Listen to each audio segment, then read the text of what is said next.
Okay, so I just watched Catwoman again. Let's talk about that.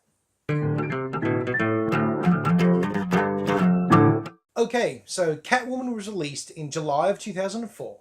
It stars Halle Berry, Benjamin Bratt, Sharon Stone, and Lambert Wilson. It had a runtime of 1 hour and 44 minutes, and it kind of felt every second of that, unfortunately. Let's look at the money. So, it had a budget of 100 million. It had a domestic take of just over 40 million, a worldwide take of just over 42 million, giving it a total of $82 million plus. Unfortunately, that also means it ran at a loss of approximately $18 million. First stop, characters. Okay, so we have Halle Berry playing Patience Phillips. Her character is quite endearing. It's not hard to like Patience. She is quite sweet. She's quite good-natured. Quite a likable character. Benjamin Bratt playing Tom Lone, probably one of the smartest cops in a comic book movie. He's very on the ball. He figures things out pretty quickly. Even though he doesn't make the connection till towards the end, he's suspicious. He's examining. He's double checking things all the way through. So I that was a surprise. I don't remember liking his character as much when I first saw this in the cinemas. Patient's best friend Sally. Interesting character, not terrible. I thought she was going to be very annoying. I thought I wasn't going to like her at all. But she's sassy and she's funny. She's not over the top. She doesn't steal the scene, but she also doesn't detract anything by being there. She wasn't in any way irritating. Unlike the Catwoman, I think the character's name was Ophelia. The way they wrote her, it's very... At first she came across as that strange aunt everyone has, or had knows of.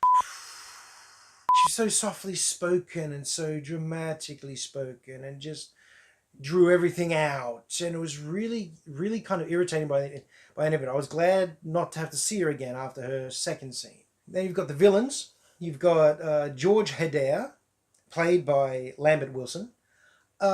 Generic mustache twirling villain, or at least he's presented as that. He turns out to not even be really a villain, just a jerk, just an unlikable, arrogant prat. So he's not even the bad guy. He's just a bad guy. Like it was like meant to be a distraction. He's meant to be the red herring villain, I suppose. Kind of worked, I suppose. Kind of worked. Sharon Stone, on the other hand, yeah, all right. Yeah, felt for her character at the start of the movie.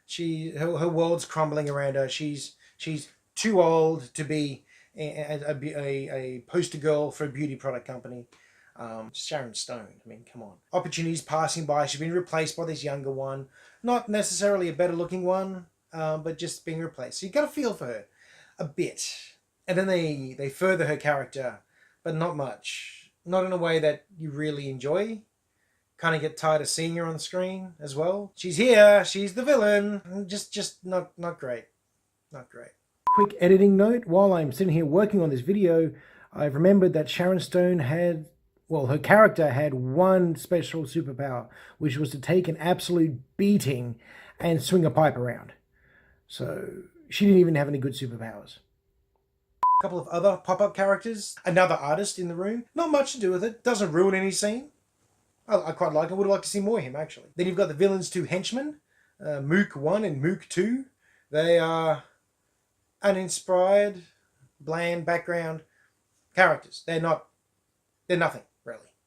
Anyone could have beaten them. Anyone could have presented them. They could have been any race, any nationality, anything. And it wouldn't really matter. They were just there. So overall, I'm going to score the characters in this movie 2.5. Could have been a 3. Because of the support cast alone. But it gets dropped down to a 2.5 because, sadly, of Catwoman. Not great. She's meant to be the hero of the story. She's Catwoman. That's what you hear to see. And you get tired of her really quickly. I much preferred watching Patience run around. Or Patience when she was in Catwoman mode. But on the whole, the actual character of Catwoman manages to bring the Catwoman movie down. That's not a good sign. Okay, on to the story. Now, As far as not just comic book movies, but as far as any movie goes, the story is fairly stock and standard. Yeah, there's not much to it, no real twist, although the pseudo twist you see coming is set up very early on, so it's not really a twist. It's very much character becomes the thing, does a vengeance thing, fails at vengeance thing, then gets revenge for being set up from failed vengeance thing. The end. Although her character having to die to become the actual title character in the movie is quite nice. It's a fairly rare origin for a comic book movie. It's common in books. It's very common in the comics themselves. Comes up a fair bit in computer games as well. But for a comic book movie, or just any movie, it's not that common. I quite enjoyed that part of it. Focus. Thank you. Her goal or her mission in the movie to expose the criminal dealings of this pharmaceutical company, this beauty cream company. Pretty thin, very shallow, really. It's serviceable though. It's nothing too complex. It's not much. The way they handle her getting arrested and her going to jail and the way she deals with that is not super cheesy. It's very, very plain butter on very plain bread. I made a hero sandwich out of it. I don't know. So for the story, I'm going to give it a 2.5 because it's not quite good, but it's nearly good. It's just extra generica. Now for the look and feel of the movie, well, this is the bit that surprised me. I quite enjoyed it this time around. At no stage of the movie do you go, oh wow, they're in a real life situation. It always feels like a movie set, no matter where they are, what they're doing. But there's the camera tricks. It's the little clever additions to the movie that really, really stood out to me. There's some really good stuff with mirrors. There's some really good stuff with reflections. There's some very, very nice imagery that's presented. Heck, the opening title sequence has got all the mythos of the Catwoman. The Egyptian mythos that they're using for the Catwoman in this movie. That's all portrayed through it. That was very nicely done too. Cool little things where she'll be in a spot and then disappear and reappear, much like cats do. If you've ever owned cats, you swear they teleport. Well, she does that a few times. Once she does it really nicely, where she's just come to accept both sides of her nature, and she just literally looks like she teleports. She goes from here to here, and it's really nicely done. I enjoyed that. Lots of CGI city shots, lots of panning shots and sweeping shots of the city and establishing shots of buildings and stuff. Clearly CGI. But for 2004, pretty good stuff. Doesn't throw you out of the movie. You just go, oh, they did CGI there. But doesn't dramatically pull you out. You just notice it because we're used to noticing things like that now. Also, a fair bit of CGI with Catwoman jumping around. Again, not the best, but for 2004, pretty darn good.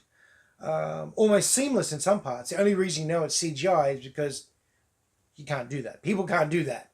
But that's the only reason. A couple of shots. When she's fast moving and jumping around the place, looks like a cat doing the cat thing, that's cool. That's cool when she's in the Catwoman suit. Jump, jump, jump, jump, jump. Very nice. The only times I like the Catwoman suit and Halle Berry as Catwoman when she's doing her action sequences. Basically, I've seen worse. I have seen worse CGI in newer movies too. So it's not terrible. The fight scenes, the combat scenes, not bad. This ain't no Winter Soldier, but at the same time, they're not bad for what they are. There's nothing terrible about them apart from when they're in the jewelry heist. I mean, they unload a hell of a lot of shotgun shells into clearly nothing and then look very confused about it. The one super ham moment is where she jumps on one of the thieves and serves him across the room into a wall. Yeah, it didn't look good. The close-up and the surfing thing, yeah, calm down. But then they recover it afterwards by her prowling around with the camera tricks and her pinching everything. So it ties up nicely. And then the next thing, one of the next scenes after that is the police turning up and examining the jewelry heist, which is, again, you get to see Tom Lone do his thing, and that's kind of cool. So overall, look and feel gets a 3. I was surprised. I was expecting to hate it more than this. That dodgy flame and fight scene in the jewelry store, that's quite good, really. The look and feel suits the movie, on point generally, and some fun camera tricks. Script and dialogue. Okay. For any of you who've seen the movie, you know where this is going. And it's not good. In fact, at times, it's straight up rotten. Okay, so throughout the movie, just standard conversation between two people or four people or whatever, day-to-day conversation, pretty good. It's filler. It's filler conversation that you see in any TV show or movie. It's when Halle Berry gets into the cat suit. The writer just either gave up or went, it's a comic book character. Let's make it really, really comic booky. It's bad. It's really bad. Catwoman has double-fisted ham sandwich bad lines. Just the worst. Really the worst. Horrible quips. Rubbish, really. And it's nothing good. It's being a cat. No, it's not. It's the writer having a stroke. I don't know what happened there. I'm laughing about it now, thinking about how bad it is. But when you're watching it, you're all laughing. You're just going, oh, please stop. But the worst is when it's Catwoman opposite Sharon Stone's character, Laurel Hedaya. Sharon Stone's character is Laurel Hedaya. Anyway, when it's Catwoman and Laurel talking, no, it doubles down on the bad. I don't know why. This voice that seems to be put on for reasons. Oh, you just want it to end. It eventually does, and you get back to the rest of the movie. Unfortunately, even as in some cases just plain pedestrian the rest of the dialogue of the movie is, it only goes to make Catwoman's dialogue even worse. I mean, again, I'm laughing now, but it's not funny in the movie. It's just bad in the movie. Just terrible. This is the hero. You're meant to enjoy the hero on screen, but you don't.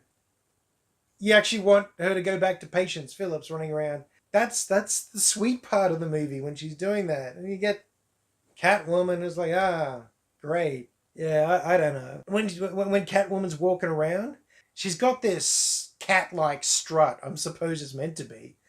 And it's like some undead supermodel. It just doesn't look comfortable, doesn't look natural.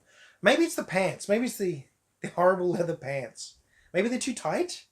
Or they're not sitting right or something. I don't know. It's not a happy cat. Not a happy kitty when she's walking around. That's for certain. It doesn't work. So yeah, script and dialogue. That's a 1.5. It'd have been a 1. It would have been just plain bad. Except when she's not in the cat suit, everything's okay again. But when she is in the cat suit, drops again. So maybe it should just be a 1. Because this is your hero. This is the hero moment. No, we'll leave it at 1.5 because I do like Sally. 1.5, lock it in. Final category, fun factor. Not so good. Honestly, it's just okay. The story of Patience is quite interesting, I suppose. More to the point, watching Halle Berry perform as Patience is quite interesting. But every time Catwoman opened her damn mouth, the whole movie just screeched to a halt and crunch. It's like, ugh. And the fact that you got Halle Berry and Sharon Stone together on screen, and it sucked. It's such a waste. Don't anyone assume, it's because they're women, you think that. No, hell no. They're great. I like both those actors, people. I like those humans that do the acting thing. Those two in particular. This was just a waste. This is just throwing it away. So, I'll be scoring this one a 2. It's not so good. Mainly because of the wasted resources that was Halle Berry and Sharon Stone, and then the 60s level bad comic book dialogue for Catwoman. I mean, one of my where is it? Over there. I've got my old Fantastic Four comics, and it's like it's from that. It's that bad. Nah. So that gives us a final score of 11.5. Not so good. No, really, wasn't that good. I'm sure if you've seen the movie already, you're either surprised they gave it such a high score, or not at all surprised that it got what it got. Would I recommend it to other people? I would recommend it to my friends, because they can only hate me for so long. So no, I wouldn't be recommending it to anyone, really. I mean, it's not the worst. It's not bad. It's just not so good. Okay, that's my review of Catwoman. Thanks for watching. I hope you had some fun. Feel free to comment below, subscribe if you like it, and I'll catch you again for my next movie. Have an excellent week.